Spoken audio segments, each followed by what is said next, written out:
and welcome to another edition of All Things Eastern. I'm your host, Patti Dobson, and today we have some very special guests from the ENMU Department of Theater. We're going to talk about Our Town, and with me today we have a couple of actors and a director for this program. And why don't you introduce yourselves? Hi, I'm Jonathan Benedetti. I play the character of George. I'm Amy Carter, and I play Emily. My name is Anne Beck, and I'm in the Department of Theater at Eastern, and I'm directing the production of Our Town. Why don't you tell us a little bit about the play? I know that this is such a classic. Yes. Everybody knows what the play is, but this is a special year for the play. Yes, we're going to be doing this on April 21st, and it actually is in honor of the opening of the University Theatre Center at Eastern, and they did the production of Our Town 25 years ago. So we're doing it again, and it opens on Thursday, April 21, and runs April 21, 22, 23, and then on Sunday, Patti, we're going to have a gala that will be during a matinee, 2 o'clock, with the ticket prices are actually going to be a little bit higher, $25 a ticket, and the proceeds are going to go to scholarships for students in theater, digital filmmaking, and culinary arts. Now, culinary arts because the students in culinary arts are going to be doing the catering. They are fabulous. Now, for the gala event on Sunday, that is the day for the $25 ticket price. The rest of the time? Yes, the rest of the time the tickets are $5, and if you're a current ENMU student, it's free. So. And this is quite an adventure, not only because it's a classic play, but because this marks the 25th anniversary of the theater, and holy cow, I remember that. Yes, I know. So it's really an exciting time. Now, both of you are in the play, so what has this process been like for you? It's been really nice. Like I was telling Jonathan the other day that it is the most structured and well rehearsed I think a play's ever gone, and we've done several here and they're all really nice, but it seems like this one was really well thought out and well planned, and we just kind of got right into doing things opposed to working up to it. It's been nice. Now, in a little bit, we're going to see a scene from the play in which your characters realize that there's a love connection, and I'm very excited that we'll get to see that little bit. So, did you guys know each other before you started this production? Yes.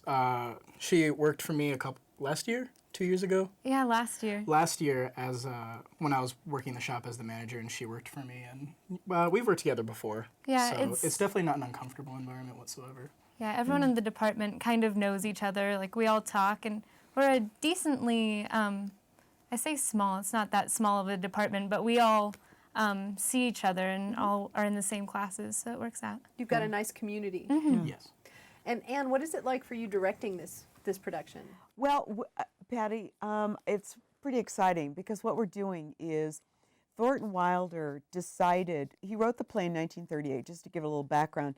He wrote the play in 1938. It won a Pulitzer Prize for drama, and it's set in 1901. So Act 1 is 1901, a day in the life of a small New England town. Act 2 is the wedding of the couple that you're going to be seeing falling in love. That's 4 years later. And then Act 3 is the day of the burial of the young girl because she has died in childbirth. So that is 12 years later. So Act 1 is a day in the life, Act 2 is the wedding, and Act 3 is an act about the dead. So it's very, very exciting. And I'll tell you one of the challenges, and I think challenges for the audience, is that it's basically done on a bare stage with just very spare furniture. And the way I've decided to do it is there's no legs or teasers, no curtains to conceal the theater. So when the audience enters, they're going to see all of the actors lollygaggling about upstage, and they're going to then see the actors setting up the stage for the first act. And then they're going to stay on stage the whole time. So it's very much showing and and being proud of what we can do in the theater, unlike any other medium. So I'm very excited. It's also, I was thinking about this as you were talking about it. What an intimate way to experience some of the most intimate moments of a couple's life, but the meeting, the wedding, and then, you know, unfortunately the death of one of the partners. I mean, you couldn't be more intimate with that type of a setting. Yeah. So I think you really got the right word. It's intimate. And that even though it is on a bare stage, most of the scenes are about just very human interrelations between the characters. A father, you know, chastising his son in a gentle way. Two moms giving advice to their kids as the kids are leaving them in the dust. Yeah, it's wonderful. The feeding of the chickens, the pulling of the horse-drawn wagon who delivers the milk. These are beautiful moments in our human life. you guys are going to go through and take the audience through quite a range of emotion. And I am not a theater person. How do you prepare for that? I mean, how do you do that? Normally what I do you mean to get into character or like on the days of the actual performance? To get into the character.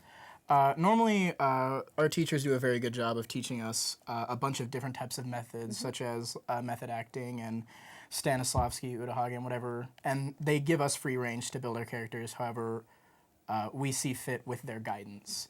And lately, I don't know about you, but what I've been doing is I've been doing a lot of method and I've been doing a lot of Stanislavski, as we normally do. But one of the things that I like to do is I like to just like take little things out of my day, just like little simple things, and just do them as though my character would do them. So, for example, lately for food, I haven't really eaten anything other than like fruits, vegetables, and chicken. Because that would have been what was available. George would have eaten, yeah. Oh, interesting. That's Okay. yeah. All right. Method acting. Okay. What about you, Amy? Oh, for me, it's just, especially with things like the wedding and afterwards, after I die, I go back in time sort of and relive a day in my life. And I don't know, it really helps for me to connect the people, like the person playing my mother or Jonathan here playing the man I marry, to people in my real life. Because it's like when you look at your mother, like, it's imagining seeing your mother again, like, she doesn't know that you're going to die young. Like, she outlives both of her children, actually, and that has to be really hard for her. And so I want her to enjoy the time with us, but a big point of it is that they don't know that, like, they can't know we die because it's in the past. And so I think thinking about things like that and how it would affect people in your real life really helps me get into that, because if it was my mother, like, I'd want her to, like, notice too and enjoy the time with us while she could if I knew I was going to die young. Okay. Wow. And how do you help them prepare for that? I mean, Well, it's funny. We haven't done a lot of talking about the characters. In some ways, just allowing them to interact with each other. And I think the conceit of having all of the actors on stage the whole time, so they're watching each other, keeps them alert to what is going on. And I think it does keep them in the moment. And they become sympathetic to others as well as empathetic with others. And these are, there's a lot of kindness in the play that I think is really important. That when George's father punishes him, he doesn't punish him, he just alerts him to the fact that he's been omitting to do things that would help his mother. So these are really beautiful lessons, and I think that the play, I'm kind of getting out of the way and letting the play do most of the teaching in the leading. nice. Yeah, it's a beautiful play. Now we're going to see a bit of the play. You guys are going to do a scene for us. Can you kind of set it up for us? What are we going to see? Well, it's been a bit since the first act. We're like kind of kids and it's the cute love, but now we're a bit older and he's supposed to go away to college and I wouldn't be going with him, and I like him, and so I've been kind of being mean to him, and he notices something's going wrong, so we have a talk about it and decide to get married. Okay. Well, why don't we take a look at it? Okay. Can I carry your books home for you, Emily? Thank you, it isn't far. Excuse me a minute, Emily. Say, Bob, if I'm late, start practice anyway and give Herb some long, high ones. Goodbye, Lizzie. Goodbye, Lizzie. I'm awfully glad you were elected too, Emily. Thank you. Emily, why are you mad at me? I'm not mad at you. You've been treating me so funny lately. Well, since you asked me, I might as well say it right out. George, goodbye, Miss Corcoran. Goodbye, Miss Corcoran. What is it? I don't like the whole change that's come over you in the last year. I'm sorry if that hurts your feelings, but I gotta tell the truth and shame the devil. A change? What do you mean? Well, up to a year ago, I used to like you a lot, and I used to watch you as you did everything, well, because we'd been friends so long, and then you began spending all your time at baseball, and you never stopped to speak to anybody anymore, not even to your own family you didn't, and George. Well, it's a fact that you got awful stuck up and conceited. All the girls say so. They may not say it to your face. They say it behind your back, and it hurts me to hear them say it, but I gotta agree with them a little. I'm sorry that hurts your feelings, but I can't be sorry I said it. I'm glad you said it, Emily. I never thought that such a thing was happening to me. I guess it's hard for a fella not to have faults creep into his character. I always expect a man to be perfect. I think he should be. Oh, I don't think it's possible to be perfect, Emily.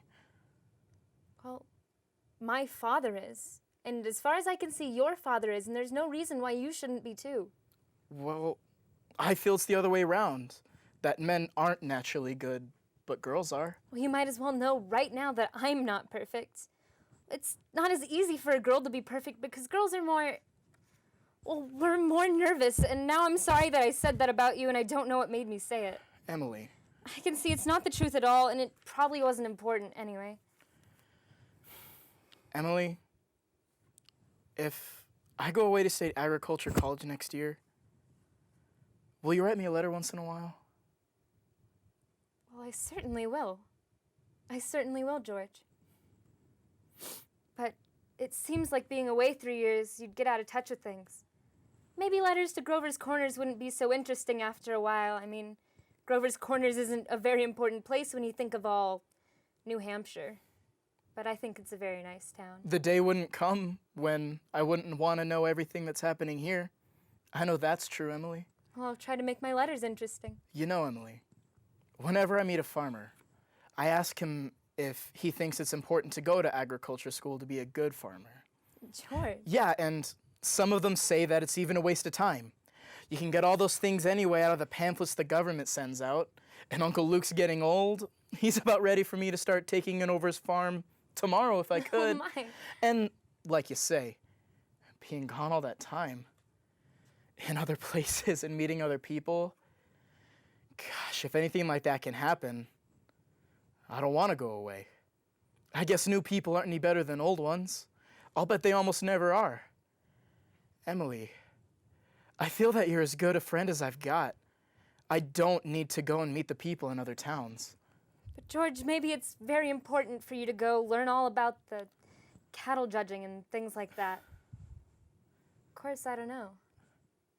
Emily, I'm going to make my mind up right now. I won't go. I'll tell Pa about it tonight. That was incredible. I know that our audience had to enjoy that as much as we enjoyed watching it here as well. Thank you so much for that. Before we sign off, why don't we say the dates one more time? The performance of Our Town will run April 21, 22, 23 at 7 p.m. and that is in the University Theatre Center. And then on April 24th, it's a matinee at 2 o'clock and a little bit of special ticket price, $25 a ticket for a gala. And that includes drinks, very nice hors d'oeuvres, and dessert. my favorite. Yeah, I know. And the culinary arts students are the one that they're providing the food and the cost of that ticket, $25 a person. Those proceeds will go for scholarships for theater, DFM, and the culinary arts program, correct? That's right. Very good. And For tickets, they would call 562-2711. That's right, and just either reserve or on the day of go to the box office. Okay, very good.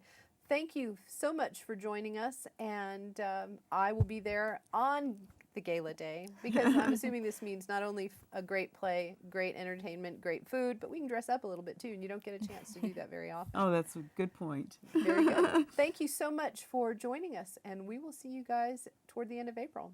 Thank you. Thank you for having us. Thank you so much for joining us.